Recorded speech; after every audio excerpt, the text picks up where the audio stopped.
अस्सलाम वालेकुम फ्रेंड्स, उम्मीद है आप सब लोग खैरियत से होंगे। ड्रॉप डाउन मेन्यू क्या होता है, अगर किसी को नहीं पता तो यहाँ पर मैं आप लोगों को एक वेबसाइट के ऊपर लेके चलता हूँ। Drop down menu mostly navigation bar के अंदर यूज़ होता है। जैसे आप लोगों को यहाँ पर नेविगेशन बार नज़र आ रही होगी जिसके ऊपर लिखा हुआ है about us, the governor, governor house, press, इस तरह के कोई 3-4 टॉपिक्स लिखे हुए हैं। जैसे ही मैं अपना कर्सर अबाउट अस पर लेकर जाऊँगा, आप लोग देखिएगा नीचे ड्रॉप डाउन मेन्यू आ जाएगा।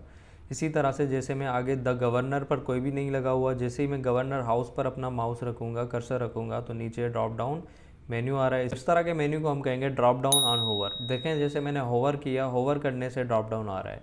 अब ये तो एक सिंपल ड्रॉप डाउन मेन्यू है जो कि होवर करने से आ रहा है। इस तरह का एक और होता है जो क्लिक करने से आता है। अब मैं एक और वेबसाइट पे आ जाता हूँ। देखें मैं जैसे यहाँ पर एक और वेबसाइट पे आप लोगों को एग्जांपल दिखा देता हूँ। इसके नेविगेशन बार के अंदर लास्ट में जो कोर्सेज लिखा हुआ है उसके साथ एक एरो भी बना हुआ है। इसका मतलब है कि यहाँ पे ड्रॉप डाउन मेन्यू आएगा जैसे ही हम यहाँ पे क्लिक करेंगे, क्योंकि होवर करने से नहीं आ रहा। देखें मैं जैसे ही यहाँ पे कर्सर लेके आ रहा हूँ तो यहाँ पर कुछ भी चेंजेस नहीं आ रहे, लेकिन जैसे ही मैं यहाँ पर क्लिक करूँगा तो आप लोग देखें यहाँ पर ड्रॉप डाउन मेन्यू आ रहा है। अब इसमें मुख्तलिफ वेब पेजेस हैं, टॉपिक्स लगे हुए हैं। आप लोग जहाँ भी जो भी आप लोगों को टॉपिक ओपन करना हो उस पर क्लिक कर लेंगे तो वो इस तरह से ओपन हो जाएगा। तो यहाँ पर हमारे पास on click drop down menu आ रहा है। जैसे ही हम यहाँ पर क्लिक कर रहे हैं तब यहाँ पर ड्रॉप डाउन मेन्यू आ रहा है, और क्लिक करने से यहाँ पर ये ड्रॉप डाउन मेन्यू गायब हो रहा है। तो जो हमने पहले देखा था होवर वाला जो ड्रॉप डाउन था, ये थोड़ा सा आसान होता है। HTML CSS के ज़रिए हम इसको बहुत ही अच्छा बना सकते हैं। जबकि ये जो ऑन क्लिक ड्रॉप डाउन होता है जैसे ये था, ये उतना ही अच्छा बनता है जितना आप जावा स्क्रिप्ट यूज़ करते हैं। मतलब ये जावा स्क्रिप्ट से बहुत अच्छे तरीके से बना सकते हैं। लेकिन मैं यहाँ पर आप लोगों को एक और तरीका बता दूंगा। सिर्फ HTML और CSS यूज़ करके भी आप इसको किस तरह बना सकते हैं। इंशाल्लाह इस वीडियो में हम ये दोनों तरीके देखेंगे। हमने जो नेविगेशन बार बनाई थी इसके ऊपर हम यहाँ पर कोर्सेज़ के अंदर यहाँ पर एक ड्रॉप डाउन बनाकर देख लेते हैं। मैं चाहता हूँ जैसे ही मैं यहाँ पर होवर करूँ तो कोर्सेज़ के नीचे एक ड्रॉप डाउन मेन्यू ओपन हो जाए जिसमें कुछ कोर्सेज़ हों।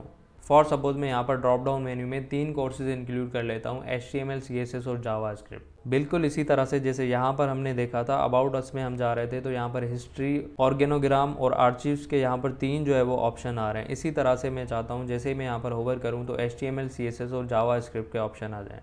तो उसके लिए हम आते हैं अपने VS कोड के ऊपर। ये वही फाइल है जिसके अंदर हमने वेब पेज बनाया हुआ था और नेविगेशन बार बनाई हुई थी जो अभी आप लोगों को यहाँ पर शो हो रही है। तो हम इसी के अंदर आके जहाँ पे हमने कोर्सेज लिखा हुआ है, अब क्योंकि मैं कोर्सेज के नीचे लेकर आना चाह रहा हूँ तो बहुत ही आसान तरीका यही होता है कि आप लोग बिल्कुल उसी के साथ आप लोग यहाँ पर एक ड्रॉप डाउन के लिए जो है वो वर्किंग करें। मैं जो यहाँ पर ड्रॉप डाउन बनाना चाह रहा हूँ, मैं उसके लिए एक अलग से डिव बना लेता हूँ और उस डिव का मैं यहाँ पर नाम रख लेता हूँ ड्रॉप डाउन। तो यहाँ पर हम लिखेंगे डॉट ड्रॉप डाउन और इंटर करेंगे तो यहाँ पर हमारा डिव जो है वो क्रिएट हो जाएगा ड्रॉप डाउन की क्लास के साथ। अब इस डिव के अंदर मैं मज़ीद जो है वो 3 ऑप्शंस रख सकता हूँ, HTML CSS और जावा स्क्रिप्ट के। अब वो आप लोगों की मर्ज़ी है, आप एंकर टैग में रखें, आप लिस्ट बना के रखें, जैसे LI या UL और LI का आप लोग टैग यूज़ करके उसके अंदर भी आप लोग लिस्ट बनाते हैं, उस तरह से भी आप लोग रख सकते हैं। तो यहाँ पर मैं यूज़ करूँगा एंकर टैग। सबसे पहले मैं यहाँ पर लिख लेता हूँ HTML और फिर इसी को मैं यहाँ से कॉपी कर लेता हूँ, नीचे पेस्ट कर लूँगा, एक और मरतबा पेस्ट कर लूँगा और इसमें मैं कर लूँगा CSS और नीचे वाले में मैं लिख दूँगा जावा स्क्रिप्ट। इसको सेव करके फ़िलहाल चेक कर लेते हैं। अब देखें ये जो हमने 3 चीज़ें लिखी हैं HTML CSS जावा स्क्रिप्ट, तो वो इसी के साथ टेक्स्ट के साथ अलाइन हो रहा है। तो हम चाहते हैं ये इस लाइन से थोड़ा डिटेल हो जाए, इनके साथ अलाइन ना हो। तो उसके लिए हम यहाँ पर CSS में आ जाएंगे और इस ड्रॉप डाउन के ऊपर एक प्रॉपर्टी लगाएंगे पोजीशन की। एक CSS फाइल मैंने लिंक की हुई है इसके साथ, तो इसी के अंदर आकर ये क्लास बना लेते हैं ड्रॉप डाउन का। ड्रॉप डाउन, इसको सबसे पहले यहाँ पर पोजीशन कर लेते हैं इसकी। अब पोजीशन हमने पढ़ी है, आप लोगों को याद होगा जब हम एब्सोल्यूट पोजीशन करते हैं उससे क्या होता है, वो जो स्पेस अपना जो ऑक्यूपाई करता है, जो डिव होता है या जो भी एलिमेंट होता है, वो स्पेस जो ऑक्यूपाई करता है वो स्पेस अपना छोड़ देता है। इससे क्या होगा, हमारी जो नेविगेशन बार होगी वो अपनी ओरिजिनल शेप में आ जाएगी। ये देखें हमारी नेविगेशन बार तो अपने ओरिजिनल शेप में आ गई, बाकी जो हमारी ड्रॉप डाउन थी वो थोड़ा डिस्टर्ब हो गई। इसको अब हमें सेट करना है। अब देखें ये जो हमने डिव बनाया था ये एक अलग डिव है और जो कोर्सेज़ है वो एक एंकर टैग में लिखा हुआ है हमारा। अब मैं अगर यहाँ पर इन सभी को एक जगह कन्फाइन कर दूँ, एक जगह पे रख दूँ, तो ये वाली सिचुएशन से हम बच सकते हैं। ये जो है HTML CSS जावा स्क्रिप्ट ये कोर्सेज़ के साथ ही रहेगा। तो यहाँ पर मैं एक और कंटेनर बना लेता हूँ कोर्सेज़ का। कंटेनर का नाम भी ऐसा ही कुछ रख लेते हैं। यहाँ पर मैं इसका नाम दे देता हूँ कंटेनर डैश कोर्सेज़। एंटर करेंगे। अब ये जो क्लोजिंग डिव है इसको मैं यहाँ से उठा लेता हूँ, कट कर लेता हूँ, और जो हमने ये वाला डिव बनाया था ड्रॉप डाउन का, इसके नीचे आकर मैं यहाँ पर पेस्ट कर दूँगा। तो अब देखें, अब ये पूरा यहाँ से लेके यहाँ तक हमारा कंटेनर बन गया, उसी के अंदर कोर्सेज आ गए, उसी के अंदर ड्रॉप डाउन आ गई। अब इससे कम से कम ये होगा कि हमारा जो कोर्सेज है और HTML CSS जावास्क्रिप्ट है ये एक साथ ही रहेंगे। अब क्योंकि यहाँ पर हमने एक नया डिव बना दिया, अब आप लोगों को पता है डिव जब भी बनाते हैं वो एक ब्लॉक एलिमेंट होता है, वो हमेशा न्यू लाइन पे आता है। तो इसको सबसे पहले तो हमें इसका डिस्प्ले जो है वो इनलाइन ब्लॉक करना पड़ेगा। तो इसको यहाँ से कॉपी कर लेता हूँ और CSS में मैं इसकी क्लास बना लेता हूँ। ड्रॉप डाउन के ऊपर ही यहाँ पर इसकी एक क्लास बना लेते हैं और इसमें डिस्प्ले हम कर लेते हैं इसका। इनलाइन ब्लॉक करके चेक कर लेते हैं कि रिक्वायर्ड शेप में हमें मिलता है कि नहीं मिलता। देखिए जी, इनलाइन ब्लॉक से एक मसला तो हल हो गया, ये जो कोर्सेज था ये उसी लाइन में आ गया, ओरिजिनल शेप में आ गए। अब मैं वापस आ जाता हूँ ड्रॉप डाउन के ऊपर, यहाँ पर आकर मैं इसका डिस्प्ले कर लूँगा फ्लेक्स, और इसका मैं डायरेक्शन यहाँ पर दे दूँगा। अब हमें ये HTML CSS एक दूसरे के ऊपर नीचे चाहिए, तो यहाँ पर उसके लिए हमें इसका डायरेक्शन देना पड़ेगा, फ्लेक्स डायरेक्शन कॉलम करना पड़ेगा। यहाँ पे इसको कॉलम करके चेक कर लेते हैं। तो देखें अब ये एग्जैक्टली हमारे तीनों कोर्सेज जो हैं वो कोर्सेज की हेडिंग के नीचे आ गए हैं। अब इसको दे देते हैं यहाँ पर बैकग्राउंड इसको यही कर लेते हैं ब्लैक, बैकग्राउंड कलर देना है, सॉरी बैकग्राउंड कलर इसका कर लेते हैं ब्लैक। अब क्योंकि हमने नेविगेशन बार में टेक्स्ट अलाइन राइट करा हुआ है तो इसलिए ये सारे राइट पे हो रहे हैं। इसको आप लोग सेंटर पे कर सकते हैं। यहाँ पर अगर मैं लिख दूँ टेक्स्ट अलाइन सेंटर पे चाहें, लेफ़्ट पे चाहें, जहाँ पे चाहें आप लोग इसको इस तरह से कर सकते हैं। अब इन तीनों के बीच में स्पेस काफ़ी ज़्यादा नज़र आ रहा है, तो ये स्पेस हमें कम करना है। अब ये स्पेस क्यों आ रहा है? स्पेस इसलिए आ रहा है, आप लोगों को याद होगा हम जब काम कर रहे थे नेविगेशन बार का, देखें नेविगेशन बार के जो भी एंकर टैग्स हैं उसमें हमने पैडिंग दिया हुआ है 20 पिक्सल। अब क्योंकि ये जो HTML CSS है ये भी हमने एंकर टैग के अंदर बनाया और ये एंकर टैग भी नेविगेशन बार के अंदर ही है। ये देखें nav2 का क्लास है, nav2 के अंदर ही है, nav2 की आईडी है, उसके अंदर ही है एंकर टैग्स। तो जाहिर सी बात है ये वाली जो CSS प्रॉपर्टीज़ हैं ये सारी हमारे न्यू एंकर टैग्स के ऊपर भी अप्लाई हो जाएंगी। तो इससे बचने के लिए हम एक और काम कर सकते हैं, यहाँ पर आकर मैं दोबारा से इसकी आईडी बनाऊँ nav2 की, और उसके अंदर अब मैं इसको कहूँ कि जो ड्रॉप डाउन क्लास के अंदर है हमारे वो वाले एंकर टैग्स। अब वो कैसे बनाएंगे? सबसे पहले nav2 की आईडी दी, उसके अंदर हमारा जो क्लास है ड्रॉप डाउन वो लिखा, फिर स्पेस दिया, फिर एंकर टैग्स। अब जो ड्रॉप डाउन के अंदर हमारे जो एंकर टैग्स होंगे सिर्फ उन पे ये प्रॉपर्टीज़ अप्लाई होंगी। अब इन पे कौन सी प्रॉपर्टीज़ अप्लाई करनी है? जैसे यहाँ पर आप लोगों को बताया हमने पैडिंग दी हुई है, पैडिंग को अगर मैं ज़ीरो कर दूँ मिसाल के तौर पे यहाँ पर, तो आप लोग देखेंगे चेंजेस यहाँ पर कौन सी अभी देखें स्पेस ख़त्म हो गया, इनका भी ख़त्म हो गया, ऊपर वालों का भी ख़त्म हो गया। तो ऊपर यहाँ पर तो हम यही वाली पैडिंग रख लेते हैं। नीचे हम आते हैं यहाँ पर दोबारा से यहाँ पे लगाएंगे पैडिंग। मैं इसकी पैडिंग फ़िलहाल ज़ीरो करके देख लेता हूँ। तो देखें ऊपर वाले तो सारे अपनी वापस उसी पोजीशन में आ गए। अब जो हमने पैडिंग को ज़ीरो किया है वो सिर्फ इनके लिए किया है। तो अब ज़ीरो के बजाय मैं यहाँ पे थोड़ा वैल्यू इंक्रीज़ कर लेता हूँ, 10 पिक्सल कर लेते हैं इसको और चेक कर लेते हैं। तो अब देखें कुछ बेहतर लग रहा है। अब मैं यहाँ पर ड्रॉप डाउन का जो हमारा बॉक्स है इसको अगर मार्जिन दे दूँगा तो ये बॉक्स थोड़ा सा नीचे हो जाएगा, इसकी जो हेडिंग है कोर्सेज उससे थोड़ा नीचे हो जाएगा। तो ड्रॉप डाउन में आकर मैं यहाँ पे मार्जिन टॉप दे देता हूँ, क्योंकि टॉप से मुझे थोड़ा नीचे करना है। टॉप करके 10 पिक्सल करके चेक कर लेते हैं। तो देखें अब थोड़ा सा ये जो बॉक्स है हमारा नीचे आ चुका है। अब मैं यहाँ पर होवर की प्रॉपर्टी बना लेता हूँ। होवर की प्रॉपर्टी कहाँ पे बनानी है हमें? कोर्सेज़ के ऊपर, मतलब जैसे ही मैं कोर्सेज़ पे होवर करूँ तो फिर हमें उसका असर नज़र आए। तो कोर्सेज़ के लिए हमने जैसे यहाँ पर एक अलग से क्लास बनाई हुई है कंटेनर कोर्सेज़ के नाम से, उसी को हमने यहाँ पर CSS में भी रखा हुआ है कंटेनर कोर्सेज़ के नाम से। तो इसी का अगर मैं नीचे इसके डॉट कंटेनर कोर्सेज़ का अगर होवर प्रॉपर्टी बनाऊँ, कॉलन देंगे, कॉलन के बाद हम लिखेंगे होवर। अब होवर पे हम करना क्या चाह रहे हैं? जिस भी क्लास के ऊपर हम लोग चेंजेस करना चाह रहे हैं उसका हम यहाँ पे नाम लिखेंगे। तो मैं यहाँ पर ड्रॉप डाउन में चेंजेस करना चाह रहा हूँ तो मैं यहाँ पे लिखूँगा ड्रॉप डाउन। अब यहाँ पर मैं कर्ली ब्रैकेट्स लगा के जो भी प्रॉपर्टीज़ दूंगा तो वो होवर करने से ड्रॉप डाउन पे असर करेंगी। मिसाल के तौर पे मैं यहाँ पे बैकग्राउंड कलर कर लेता हूँ इसका एक्वा। तो अब देखें अब ये जो हमारा ड्रॉप डाउन बॉक्स है इसका कलर ब्लैक है, लेकिन जैसे ही मैं कोर्सेज़ पे होवर करूँगा तो देखें इसका कलर चेंज हो गया। तो आप लोग होवर की प्रॉपर्टी इस तरह से भी यूज़ कर सकते हैं। आप लोग किसी और क्लास पे होवर लगा के किसी और क्लास में चेंजेस कर सकते हैं। तो यहाँ पर मैं क्या करूँगा, ये जो हमारा ड्रॉप डाउन है इसको मैं यहाँ पे डिस्प्ले कर लेता हूँ नन इसलिए कर रहा हूँ क्योंकि मुझे यहाँ पर ये ड्रॉप डाउन इस तरह से हर वक्त दिखाई ना दे। मैं चाहता हूँ जैसे ही मैं होवर करूँ तब दिखाई दे। तो अब देखें ये यहाँ से डिस्प्ले नन करने से क्या हुआ, ये हमारा ड्रॉप डाउन गायब तो हो गया यहाँ से। अब मैं चाहता हूँ मैं जैसे ही यहाँ पर होवर करूँ तो ये हमारा ड्रॉप डाउन यहाँ पे नज़र आए, डिस्प्ले हो जाए। तो उसके लिए मैं अब यहाँ पर आ जाऊँगा, मैं बैकग्राउंड कलर इसका चेंज नहीं करूँगा बल्कि मैं इसका डिस्प्ले चेंज कर दूँगा। जैसे ही मैं होवर करूँ तो इसका डिस्प्ले चेंज हो जाए। अब डिस्प्ले हमें वही देना है जो हमने नीचे दिया हुआ था, जैसे यहाँ पे हमने डिस्प्ले फ्लेक्स किया हुआ था, तो यही डिस्प्ले हमें यहाँ से कॉपी करके ऊपर पेस्ट कर लेना है। इससे ये होगा कि जो हमने शेप बनाया था वही शेप हमें मिलेगा होवर करने से। तो इसको मैं सेव कर लेता हूँ और होवर करके चेक कर लेते हैं। तो देखें जैसे ही हम होवर करेंगे तो ड्रॉप डाउन मेन्यू अपीयर हो जाएगा इस तरह से।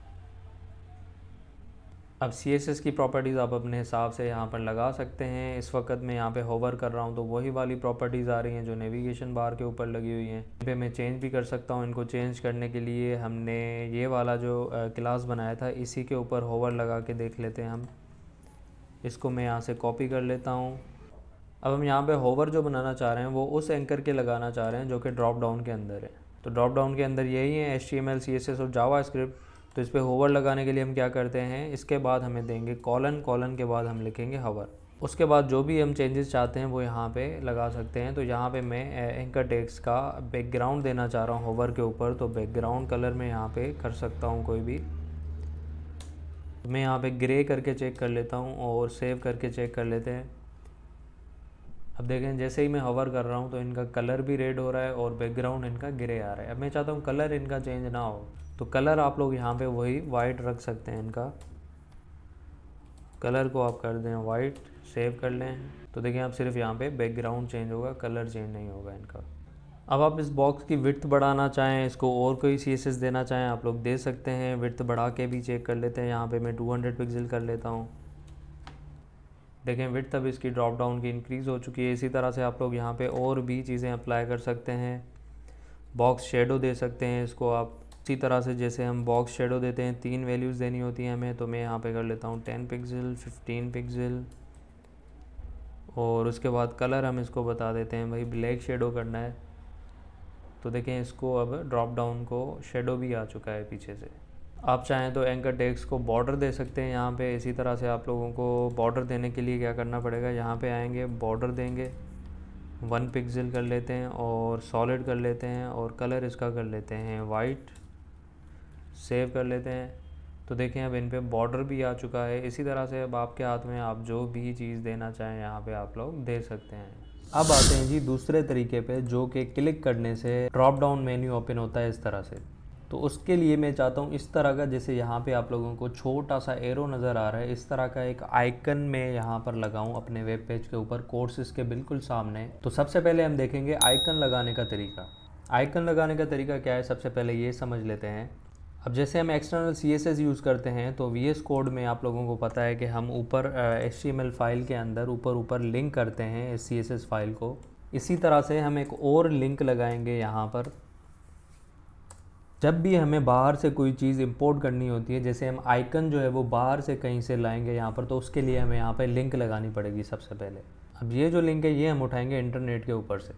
अब इंटरनेट के ऊपर कौन सी वेबसाइट है ऐसी जिसके ऊपर हमें जाना है, तो यहाँ पर मैं आप लोगों को बता दूँ एक वेबसाइट है। आपने सर्च में आगे लिखना है CDNJS स्पेस ऑसम फॉन्ट। इस तरह लिख के आप लोगों ने सर्च कर लेना है। तो ऊपर जो लिंक आ जाएगी आप लोगों ने ये ओपन कर लेनी है इस तरह से। तो CDNJS यहाँ पर एक वेबसाइट है, उसके अंदर ये जो फॉन्ट ऑसम है ये एक लाइब्रेरी है जो कि इस तरह से ओपन हो जाएगी आप लोगों के पास। उसके बाद एक नीचे लिस्ट आ जाएगी, लिंक्स की लिस्ट आ जाएगी पूरी। आप लोगों ने ऊपर वाली जो है जिसमें एंड में लिखा हुआ है all.min.css, इसकी आप लोगों ने यहाँ से लिंक कॉपी कर लेनी है। जो फर्स्ट वाला आइकन है जो लिंक बना हुआ है जिसके ऊपर लिखा हुआ है कॉपी URL, तो इसको आप लोगों ने क्लिक कर लेंगे तो ये वाली लिंक जो है, या फिर यहाँ से भी आप लोग इस तरह से कॉपी कर सकते हैं। इसको कॉपी करने के बाद आप लोगों ने VS कोड के अंदर आ जाना है और यहाँ पर लिंक के टैग के अंदर जो href है उसके डबल कोटेशन के अंदर आप लोगों ने यही वाली लिंक यहाँ पे पेस्ट कर लेनी है इस तरह से। अब आप लोग जो भी आइकन लगाएंगे वो इस वेबसाइट के साथ लिंक हो चुका है, तो वो आप लोगों को आइकन जो है वो यहाँ पे लग जाएगा। अब मैं आइकन लगाना चाह रहा हूँ कोर्सेज़ के बिल्कुल सामने, जहाँ पे मेरा कोर्सेज़ लिखा हुआ है। इसको मैं थोड़ा सा स्पेस दे देता हूँ। इसके सामने ही मैं एक आइकन लगाना चाह रहा हूँ अब आइकन लगाने के लिए भी हमें वेबसाइट पर ही जाना होगा। जैसे हमने यहाँ पे लिखा था CDNJS लिखा था, उसी तरह से हम यहाँ पे लिखेंगे awesome font icons. Awesome font icons लिखना है इस तरह से और सर्च कर लेना है। तो सबसे ऊपर ऊपर जो लिंक आ जाएगी इसको ओपन कर लेना है। देखें यहाँ पर लिंक के अंदर लिखा होगा fontawesome.com आइकॉन्स। इस तरह से आपकी जो है वेबसाइट ओपन हो जाएगी। इसको कर देना है क्लोज़। अब देखें इस वेबसाइट पे काफ़ी सारे आइकन्स आप लोगों को मिल जाएंगे, आइकन्स का कोड मिल जाएगा। अब उसके साथ साथ आप लोगों को सर्च बार भी मिल जाती है। जैसे यहाँ पे सर्च आइकन्स लिखा हुआ है, ये एक सर्च बार है। इसके अंदर से आप लोग कोई भी कीवर्ड डाल के कोई भी आप आइकॉन सर्च कर सकते हैं। जैसे मिसाल के तौर पे मुझे यहाँ पे चाहिए डाउनवर्ड एरो, डाउन एरो लिख लेता हूँ, या ड्रॉप डाउन लिख लेता हूँ। देखते हैं कुछ आता है कि नहीं आता। ड्रॉप डाउन यहाँ पे लिख के सर्च कर लेते हैं। तो देखें इस तरह के शेप का एक आ गया है, एक ये भी आ गया है, ये 4 आ गए हैं तकरीबन यहाँ पे ना। आप लोग ये भी उठा सकते हैं, ये भी उठा सकते हैं। लास्ट वाला देख लेते हैं। तो ये आइकन जो है इस तरह आप लोगों ने ओपन कर लेना है। उसके बाद आप लोगों को यहाँ पे एक लिंक नज़र आ जाएगा, इस लिंक को आप लोगों ने यहाँ से कर लेना है कॉपी। कॉपी करने के बाद अब ये आइकन जहाँ पर भी आप लोगों को शो करवाना हो, मैं कोर्सेज़ के सामने शो करवाना चाह रहा हूँ, तो यहाँ पर आकर इसको पेस्ट कर लूँगा इस तरह से।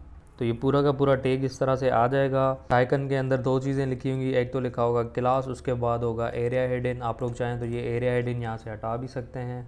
इसको हटा के सेव करके और चेक कर लेते हैं। तो यहाँ पर आप लोग देखें कोर्स के सामने एक नीचे डाउनवर्ड एरो आप लोगों को नज़र आ रहा होगा। अच्छा देखें एरो का जो कलर है वो वैसे ब्लैक होता है, यहाँ पे वाइट इसलिए हो रहा है क्योंकि हमने एंकर टैग्स के साथ ही रखा है। तो क्योंकि एंकर टैग्स पे हमने CSS अप्लाई करी हुई है, तो वही CSS इस एरो के ऊपर अप्लाई हो गई है। अगर आप लोग कहीं और इस चीज़ को कॉपी करके रखेंगे, मिसाल के तौर पे मैं यहाँ से इसको कॉपी करके और बिल्कुल आखिर में रख लेता हूँ, कंटेंट के बिल्कुल आखिर में रख के चेक कर लेता हूँ। तो देखते हैं, देखें यहाँ पर बिल्कुल हमारे जो बैकग्राउंड इमेज है उसके नीचे एक छोटा सा एरो यहाँ पर आप लोगों को दिख रहा होगा। ये मेरा कर्सर जहाँ पर है, तो यहाँ पर ही आप लोगों को ब्लैक कलर का नज़र आ रहा होगा। आप लोग इन पे CSS अप्लाई करना चाहें तो आप लोग CSS भी अप्लाई कर सकते हैं। अब CSS अप्लाई करने के लिए जो ये लास्ट वाला FA फा के बाद जो है फा कैरेट डाउन, इसको आप लोगों ने ये समझें आप लोगों की क्लास का नेम है। क्या नाम होगा क्लास का? फा कैरेट डाउन, ठीक है, इस तरह का नाम होगा। इसको आप लोग कॉपी कर लें। पहले फ़ा को आप लोगों ने नहीं उठाना, सिर्फ स्पेस के बाद जो भी हो उसको उठाना है। इस तरह के जो भी आइकन्स होंगे आप लोगों के, जो स्पेस के आखिर में हो, स्पेस के बाद हो, उसको आप लोगों ने उठाना है। और यहाँ पर आकर ड्रॉप डाउन के बाद में यहाँ पर ही इसका जो है वो क्लास बना लेता हूँ। डॉट लिखूँगा, डॉट के बाद इसका नाम लिख लिया, कर्ली ब्रैकेट्स आ जाएंगी। और मिसाल के तौर पे मैं इसका कलर यहाँ पे लगा लेता हूँ ग्रीन, और चेक कर लेते हैं कि चेंज होता है। देखें अप्लाई हो गया, यहाँ पर भी ग्रीन हो गया है। हमारा जो एरो है इस तरह से यहाँ पर भी ग्रीन हो गया है। इसी तरह से आप लोग अगर साइज़ इंक्रीज़ करवाना चाह रहे हैं तो यहाँ पर आप लोगों को प्रॉपर्टी यूज़ करनी पड़ेगी फ़ॉन्ट साइज़ की। फ़ॉन्ट साइज़ में यहाँ पे 60 पिक्सल करके चेक कर लेता हूँ। तो देखें एरो का साइज़ जो है वो भी इंक्रीज़ हो गया। तो इस तरह से आप लोग CSS अप्लाई कर सकते हैं। फ़िलहाल मैं यहाँ से हटा देता हूँ क्योंकि हमें वाइट कलर का चाहिए। तो वाइट कलर का एरो हमें वहाँ पे ऑलरेडी मिल चुका है, इसको भी मैं यहाँ से हटा देता हूँ। तो ये हमारा एरो यहाँ पर कोर्सेज़ के सामने लग चुका है।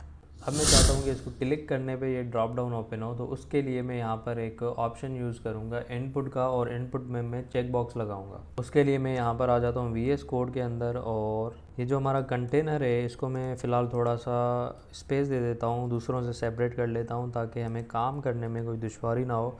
तो देखें ये हमारा ड्रॉप डाउन का एक कंटेनर अलग हो चुका है। इस कंटेनर के ऊपर मैं यहाँ पर आकर एक इनपुट का टैग लगा लूँगा। देखें यहाँ पर ही आप लोगों ने अगर टैग नहीं सीखा तो यहाँ पर आप लोग सीख लें। इनपुट का टैग लगाते हैं, उसके अंदर हम लिखते हैं type equals to double quotation. Double quotation के अंदर आप लोग टेक्स्ट भी लिख सकते हैं। मैं यहाँ पर लिखूँगा चेक बॉक्स, क्योंकि मुझे चेक बॉक्स लगाना है तो मैं यहाँ पे लिखूँगा चेक बॉक्स। इस तरह से आप लोगों ने सेंटेक्स लिखना है, बिल्कुल ये सेंटेक्स याद कर लें। इसको करेंगे सेव और चेक करते हैं। तो देखें यहाँ पर एक चेक बॉक्स भी बन चुका है कोर्सेज़ के बिल्कुल पहले। तो इससे क्या होता है, इसको आप चेक भी कर सकते हैं और अनचेक भी कर सकते हैं इस तरह से। अब हमें इस चेक बॉक्स से काम लेने हैं। उस काम लेने के लिए हम यहाँ पे इसको देंगे सबसे पहले एक आईडी, और आईडी में इसका कोई भी नाम रख लेते हैं। मैं इसका नाम रख लेता हूँ टॉगल। टॉगल करके सेव कर लेते हैं। अब इस आईडी पे मैं CSS प्रॉपर्टीज़ में चला जाऊँगा और इस आईडी को यहाँ पे बना लूँगा हैश टॉगल कर्ली ब्रैकेट्स। देखें सबसे पहले तो ये बिल्कुल वही तरीका है जिस तरह हम कोई भी CSS प्रॉपर्टी अप्लाई करते हैं। यहाँ पर एक छोटी सी चेंजेस करनी होगी हमें। अब वो चेंजेस ये करनी पड़ेंगी, जैसे आप लोग जानते हैं जब हम हवर की प्रॉपर्टी लगाते हैं तो कॉलन देते हैं, इसी तरह से हम यहाँ पे देंगे कॉलन। उसके बाद हम कहेंगे चेक्ड। इसका मतलब ये है कि टॉगल पे अगर चेक्ड हो, अब चेक्ड क्या होता है, जैसे यहाँ पे मैंने आप लोगों को बताया, इसको अगर क्लिक कर लूँ तो ये देखें अब ये इसको हम कहते हैं ये चेक्ड है, ये चेक हो चुका है। इसको अनचेक करने के लिए दोबारा क्लिक करूँगा तो ये अनचेक हो गया है।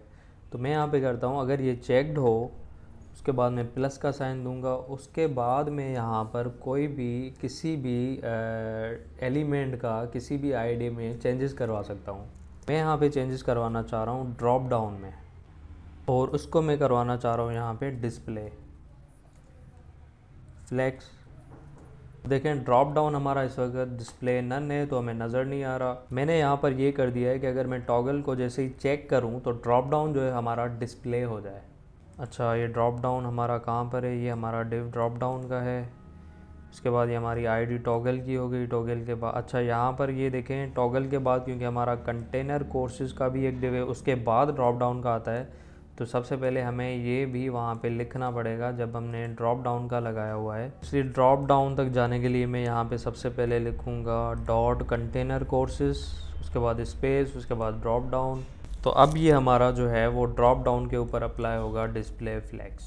अब हमारा ड्रॉप डाउन डिस्प्ले होना चाहिए, चेक करके देख लेते हैं। तो देखें जैसे मैंने चेक किया तो ड्रॉप डाउन हमारा डिस्प्ले हो चुका है। जैसे ही अनचेक करूँगा तो यहाँ से गायब हो जाएगा। ये होवर वाला ख़त्म कर लेते हैं। अब होवर पे मुझे नहीं करवाना, तो ये जो मैंने होवर पे डिस्प्ले किया हुआ है इसको मैं हटा देता हूँ, और होवर करने पे ये कुछ भी नहीं होगा। होवर करने पे ड्रॉप डाउन नहीं आ रहा, अब सिर्फ चेक करने पे आ रहा है। अब मैं चाहता हूँ ये जो चेक वाला इफ़ेक्ट है ये कोर्सेज़ के ऊपर भी आ जाए। जैसे हम चेक पे क्लिक कर रहे हैं तो ये ड्रॉप डाउन शो हो रहा है, वैसे ही अगर मैं कोर्सेज़ पे क्लिक करूँ तो ये ड्रॉप डाउन शो हो।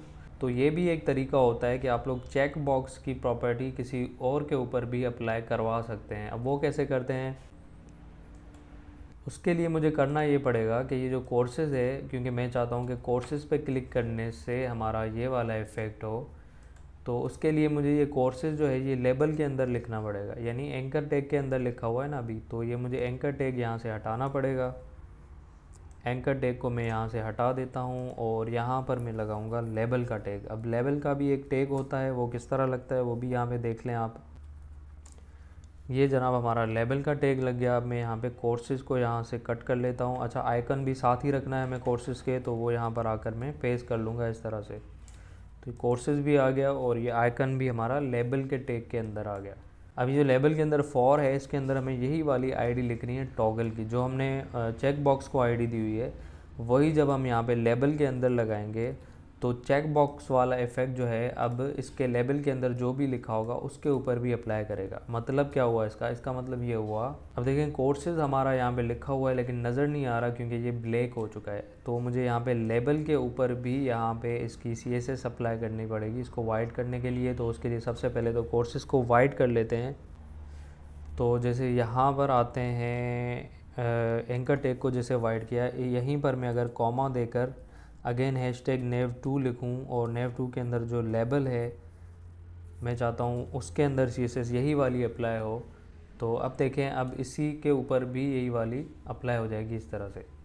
अब वापस आते हैं यहाँ पर तो देखते हैं भाई, देखें अब क्या होगा। अब लेबल के अंदर जो कोर्सेज़ लिखा हुआ है इस पर भी क्लिक करने से वही वाला इफ़ेक्ट होगा जो कि चेक बॉक्स पर क्लिक करने से हो रहा था। अब मैं कोर्सेज़ पर जैसे ही क्लिक करूँगा तो आप देखें जैसे ही कोर्सेज़ पर क्लिक कर रहा हूँ तो चेक बॉक्स भी क्लिक हो रहा है और उसको क्लिक होने से हमारा जो ड्रॉप डाउन है वो यहाँ पर अपीयर हो रहा है। तो देखें ऑलमोस्ट हमारा जो काम है वो हो चुका है। बस अब हम चाहते हैं कि ये जो चेक बॉक्स है ये यहाँ पर हमें ये इसका कोई भी काम नहीं है यहाँ पर, तो इसको मैं यहाँ पर एक और प्रॉपर्टी लगा सकता हूँ। बताएं कौन सी प्रॉपर्टी? एग्जैक्टली टॉगल को मैं यहाँ पे डिस्प्ले नन कर दूंगा। ये देखें यहाँ पर एक टॉगल की आईडी बना देता हूँ, टॉगल का सिलेक्टर बना के उसके अंदर मैं डिस्प्ले कर देता हूँ नन। तो भाई ये चेक बॉक्स आप लोगों का यहाँ से गायब हो जाएगा। अब आप लोग कोर्सेज़ पे जैसे ही क्लिक करेंगे तो आप देखें आपका ड्रॉप डाउन जो है वो यहाँ पे अपीयर हो रहा है। तो जनाब ये था आप लोगों का क्लिक करने के ऊपर ड्रॉप डाउन मेन्यू। इस तरह से आप लोग अपना ड्रॉप डाउन मेन्यू बना सकते हैं। सारा खेल आप लोग समझ गए होंगे। खेल सारा था डिस्प्ले नन का और उसके अलावा एक चेक बॉक्स का जिसके ऊपर हम क्लिक करते हैं तो हमारा ड्रॉप डाउन जो है वो इस तरह से अपीयर होता है। और साथ साथ हम लोगों ने आइकन लगाना भी सीख लिया कि किस तरह से हम लोग बाहर से आइकन यहाँ पे लगा सकते हैं। अब यहाँ पर एक और बात बता दूँ आप लोगों को, देखें हमने यहाँ पर एक डिव यूज़ किया था। डिव के अंदर हमने कोर्सेज लिखा और उस कोर्सेज के नीचे बाद में हमने एंकर टैग्स यूज़ किए। काफ़ी लोग यहाँ पे अनऑर्डर्ड लिस्ट भी यूज़ करते हैं, जो कि यूएल और एलआई लिस्ट के टैग होते हैं, वो भी यूज़ करते हैं। उस लिस्ट में ये HTML CSS जावास्क्रिप्ट के कोर्सेज लिख सकते हैं। सर आप लोगों के ऊपर डिपेंड करता है, जिस तरह से आप लोगों को ईजी लगे उस तरह से आप लोग इसकी सेटिंग जो है वो कर सकते हैं इस तरह से। तो आज का असाइनमेंट आप लोगों का यही है। इसी तरह से आप लोगों ने होवर के ऊपर और क्लिक के ऊपर आप लोगों ने ये ड्रॉप डाउन मुझे बना के चेक करवाना है। इसी के साथ मिलते हैं नेक्स्ट वीडियो में। अपना रखिएगा बहुत सारा ख्याल। अल्लाह ने के बाद।